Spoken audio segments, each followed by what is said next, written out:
So throughout the leg assessment, we need to note the leg's active range of motion, mass muscle, and strength.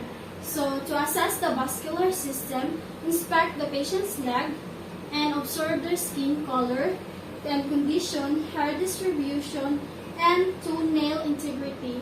And look for abnormalities such as asymmetry, venous pattern, lesions, and edema.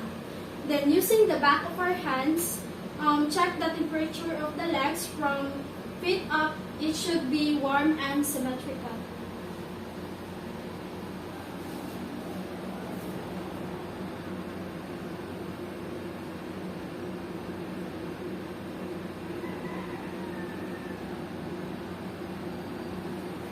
So next, palpate the peripheral pulse in the legs.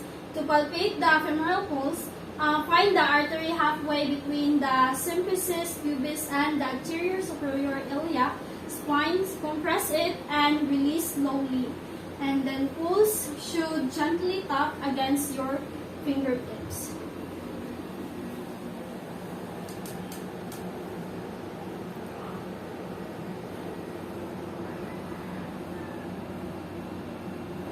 So to locate the popliteal pulse, bend the patient's knee and feel for the pulse in the popliteal fossa.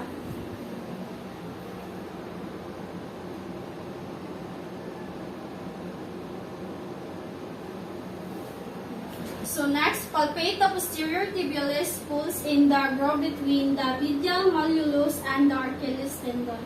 So assess the dorsalis pedis pulse by palpating lightly lateral to the extensor tendon of the great toe. Check for edema by pressing over the tibia or medial malleolus for 5 seconds and then releasing the pressure.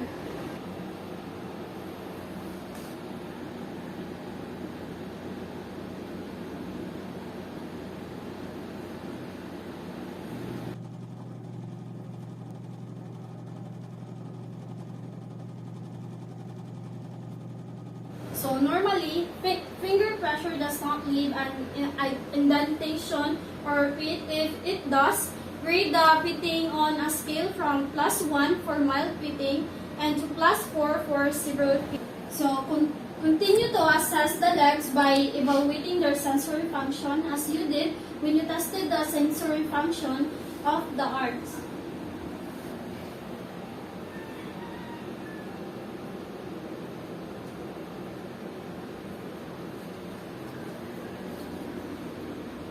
So, assess the patient's leg for light touch sensation, pain sensation, temperature sensation, vibration sensation, and position. Next, test the patient's motor function by assessing his deep tendon reflex.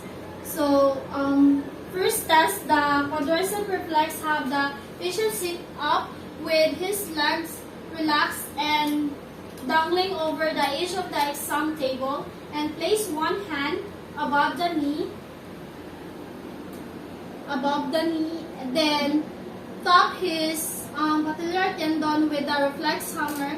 The lower leg should extend and the quadricep should contract.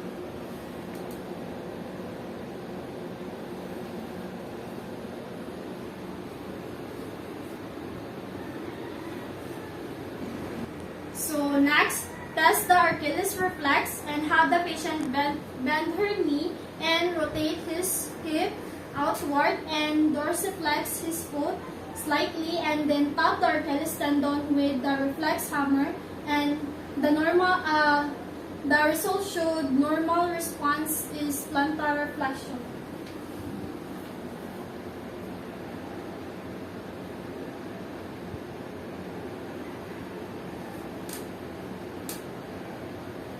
So finally, test the plantar or Babinski reflex. To do this, stroke the lateral aspect of the sole of the foot and from the heel upward, the normal response is plantar flexion with no toe fanning or breathe to dorsiflex.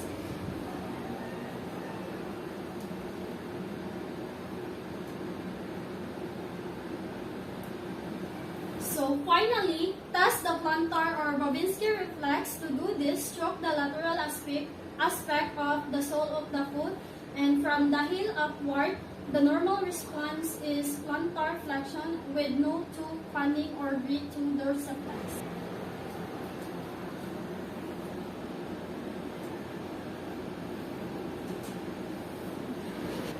So if any of the patient's reflexes are hyperactive, check for clonus and abnormal patterns of rapidly alternating involuntary muscle contraction and relaxation. So lightly support the lower leg in one hand and dorsiflex the foot with the other hand. So normally you should not see extra movements or contraction in the leg. During the next part of the assessment, you evaluate cerebellar function for the heel to shin test and ask the patient to place one heel on the opposite knee and slide it down to the ankle. So she should be able to do this in a straight line on the shin.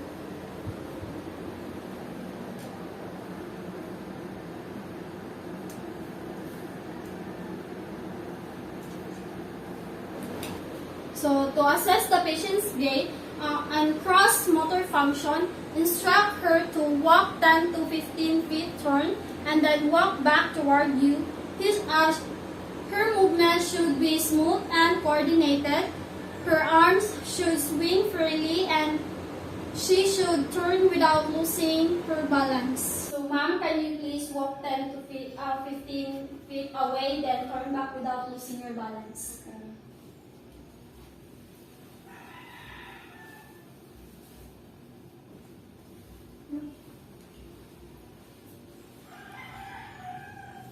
So now perform the Romberg test and have the patient stand with her feet together with her arms at this side and her eyes closed, standing close to her and observe her for 20 seconds.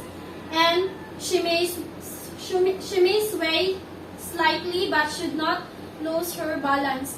And this simple test assesses the oscotic nerve and position sense, cerebellar function, and muscle strength. Can you stand straight for 20 seconds and close your eyes?